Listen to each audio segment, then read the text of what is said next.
We now turn to looking at the questions to ask regarding comparisons. The first question to ask when two things are being compared, and it matters to you, is this: is important information missing from the comparison? For example, suppose that you learn that 10% of all child abuse cases involved alcoholics. Now, looking at it uncritically, a person might think, well, 10% of the child abuse cases involve alcoholics.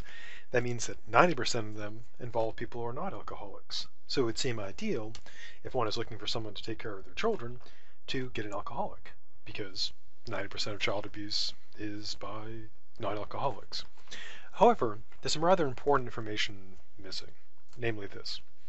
Suppose it turns out that 3% of the population is alcoholic. In this case, alcoholics, as our intuitions would tell us, are more likely to be abusive, because they would be abusing about 3 1/3 times the rate in which they occur in the population. So that'd be a rather important piece of information to know about. Second example. Suppose a radio, on a radio show or TV or web page or whatever, it's announced that fewer people are suffering from a serious disease. The number of people suffering from it has dropped. Now, on the face of it, that would seem like good news. Wow, less people have this disease. Unless, of course, we knew that the result in fewer people having the disease was due to deaths from that disease, in which case the seemingly good news would now be bad news. Another example, suppose we're told that 90% of all heroin addicts once used cocaine.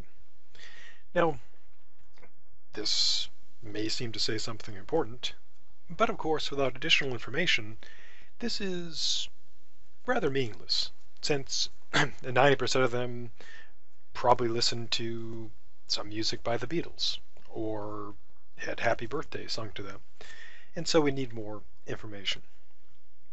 As a final example, one thing when people are discussing Social Security, often an attempt to scare people, and this is something to consider if you're worried about if there'll be any Social Security when you retire. It's been claimed that there were 42 workers to support each retiree on Social Security back when it first started out, and now, scarily, there are only 3 supporters per retiree. However, this only seems scary when you don't look at the additional information. Specifically, the 42-to-1 ratio was at the start of Social Security, way back in the day, and the 3-to-1 ratio has been the case for well over 25 years. And so, if there's a crisis, it would be a rather slow-moving crisis in this case.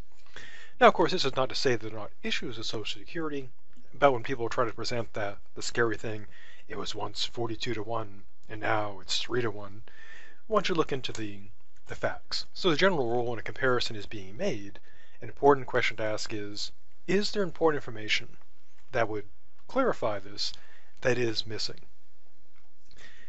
Second question is this.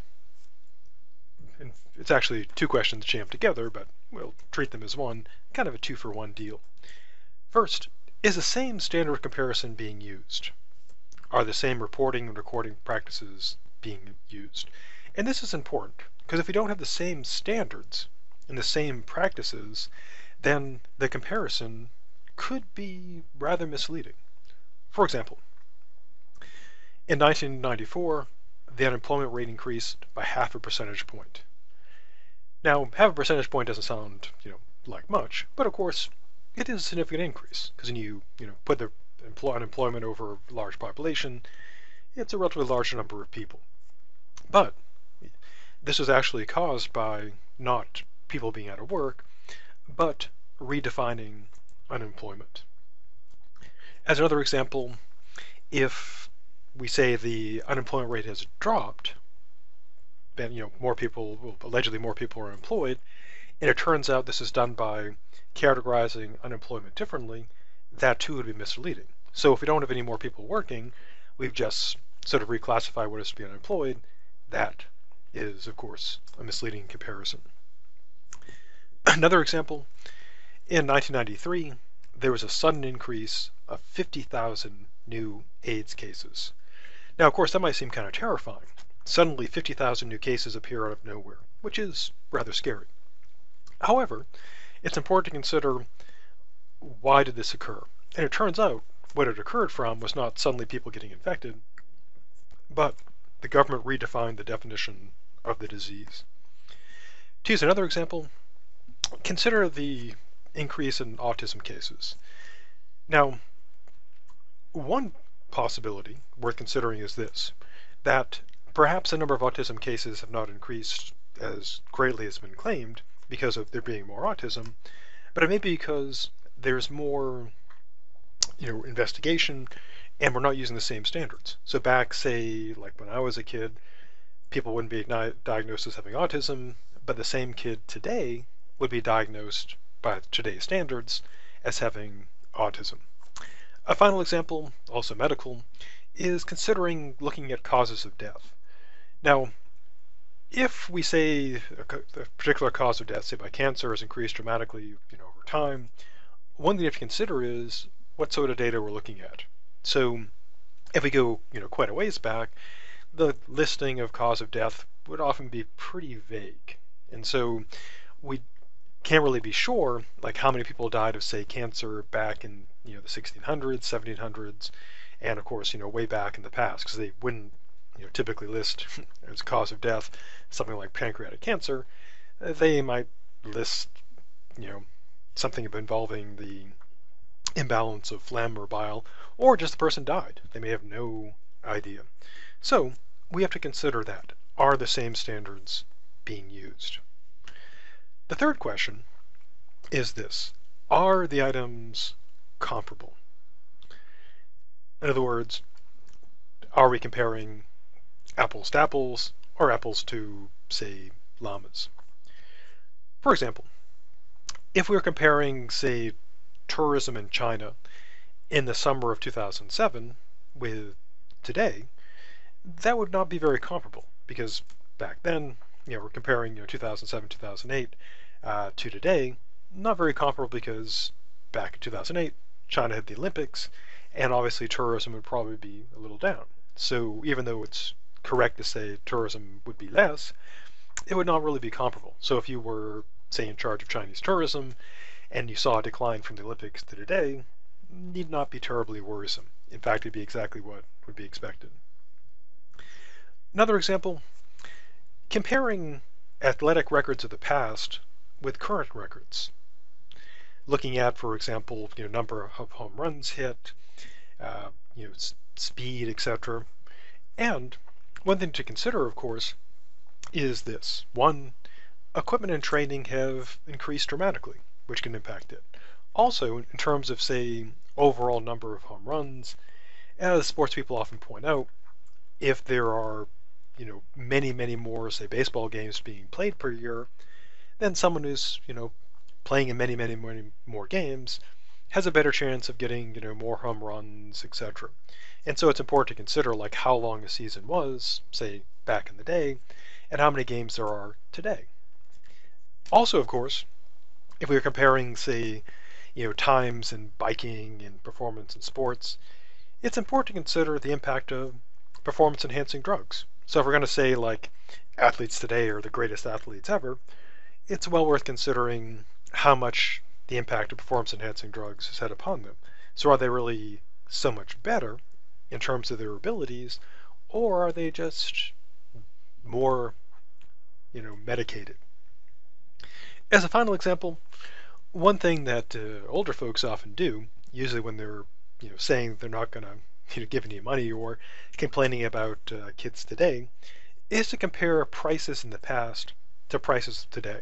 For example, you might hear really old people talking about in my day movies cost 10 cents or a dollar, or talking about when I was a kid a new car was $800, or for slightly younger folks, when I was a kid a brand new car was $5,000. Or like in my case, I recall that I think my parents paid like $9,000 for their first house. And so you might think, wow, things were really, really, really, really cheap back then. Or as another example, when I was a kid, after church, I'd get, a dollar. And I could buy like 4 comic books or like 3 comic books and a candy bar. Now, what we have to consider, of course, is we just can't go, wow, a dollar bought like, all this stuff back then, very little today. We have to look at inflation and things like minimum wage to take those into account. So, for example, a dollar back then, sure, it would buy 4 comic books. But today, of course, the minimum wage is somewhat higher, and so a dollar back then bought more because thanks to inflation, etc., it was actually worth more. So when comparing prices, you have to look at that factor. So which is why when economists talk about prices, they always add the thing, in adjusted dollars, adjusted for inflation. That's why they say that. The fourth and final question is this: is the comparison being expressed as an average? Because averages, there's actually different types of averages, and of course, the averages mean different things. To use a concrete example, suppose after you graduate, you're looking at a job offers in a couple cities, and the jobs are roughly equally good, and you're wondering, at this point, you're kind of looking at what is, say, the weather there, and you see that the average rainfall in 2 of the cities you're considering are about the same. Suppose you really don't like being rained on a lot. Now, even though they might have the same average rainfall, the experience there might be rather different. In one city, they might have lots of rain in a short time, kind of like here in Tallahassee. You get these torrential downpours, and it just pours down, and then some lightning, and then sun. Or maybe someplace like Columbus, Ohio, where I went to grad school, where it might just drizzle and drizzle and drizzle and be kind of gray and overcast and depressing. So you might have the same sort of average rainfall, but one may be torrential downpour, sun. The other may be drizzle, drizzle, drizzle, drizzle, gray, drizzle, gray. And so they're very different experiences. As another example, going along with sort of the job scenario, suppose you're looking, which city to go to, and you're looking at the average price for houses. You're thinking about buying. Now, 2 areas may have the same average price for houses, but one area might have many very, very low-priced houses and a few high-priced houses, big mansions, that drive up the average. Another area might have most houses costing about the same. So kind of a general question to ask is, when it comes to, say, things like the houses, etc., is what is my scenario going to be? To use a more concrete example, imagine again you get some job offers, you're looking at companies, and they say what the average salary is for the companies. Now, what matters to you, of course, is not so much like what is the average, but obviously what you're going to get paid. And again, 2 companies get the same average pay, but one company may have, fairly equitable pay, no great disparities. Whereas another company might have the CEO and management making millions of dollars, and then everyone else making very, very little. So they get the same average, but the paychecks being taken on by the employees could be very, very different. Now, as I mentioned, there are multiple types of averages, and we'll look at 3 of them: the mean, median, and mode. Now, the mean is the average we typically think of. It's this: the mean of a group of numbers is the number that results when their sum is divided by the number of members in that group. For example, suppose we have a company and the average salary is $41,000. Well, that would basically, the way it would be calculated is, in the case of a mean, you take all the salaries of the company. Suppose a company has 2011 employees. You add up all the salaries, divide by 2011. Bam, there's your mean. Now, because of this, very different sets of numbers might have the same mean. To use kind of a stupid example, imagine you get 10 people, and you've got, say, 10 slices of pizza. Now, the average, of course, would be 1 slice per person. But you could have very different divisions. One person could have all 10 slices, and the other 9 could have, sadly and tragically, no slices, no pizza for them. Or one person might have 8, and then another person might have 2. Or you might have a person with 3, another with 3, and another with 4. and all of these would have the same mean, because it's just, again, you sum up the numbers, divide by the number of numbers or members in the group. So when considering the mean, that's an important thing to consider. Now a second type of average is known as the median, which is also what we call that line down the middle of the road. And this is a type of average. In a group of numbers, as many numbers of the group are larger than the median as are smaller. In other words, it's what we consider sort of the middle point. You got the same number above, same number below. Now, just like with the mean, you can have very different sets of numbers with the same median. To use kind of a stupid example, if you have 1, 2, and 3, the median is, in this case, 2. If you have 1, 2, and say 10,000, the median would still be 2, because it's, of those three numbers, it's the one dead in the middle. Now, as you might imagine, people who do like all the stats stuff, they have, various complex ways of dealing with this, but again, we're kind of keeping it simple. So when you're dealing with something that's a median, that tells you there's as many above, as many below, and it's one dead in the middle, but you must keep in mind that you could have very different sets of numbers with the same median. For example, a company might have a median salary of 27,000, but the numbers below it might be much lower. And as always, if you're concerned with something involving yourself, like your own salary, the question to ask is not so much what is, say, the median salary, but once again, what am I going to make? Our final average is what's known as the mode. And this, of course, is a type of average. And in a group of numbers, the mode is the number occurring with the most frequency. It occurs the most. Now, just like with the other averages, this means you could have very different sets of numbers with the same mode. To use, again, stupid example, if you have 1, 2, 2, 3, the mode is 2. If you have 1, 2, 2, 10,000, the mode is still 2. Now again, people who do like, stats, for real and all serious and stuff, do have various ways of dealing with those sorts of problems. But in general, that's something well worth considering. That just because the mode of three, sets of numbers is the same, they could involve very different scenarios. And once again, if you're concerned about your particular situation, you'd want to consider what it is you're getting. So we have three types of average. The mean, which is a group of numbers, is the number that results when their sum is divided by the number of members in the group. We have the median, the number that's dead in the middle, and we have the mode, the number that occurs the most. And that brings us to the end of the 4 questions and stuff. And then next, we'll turn to proof surrogates and repetition.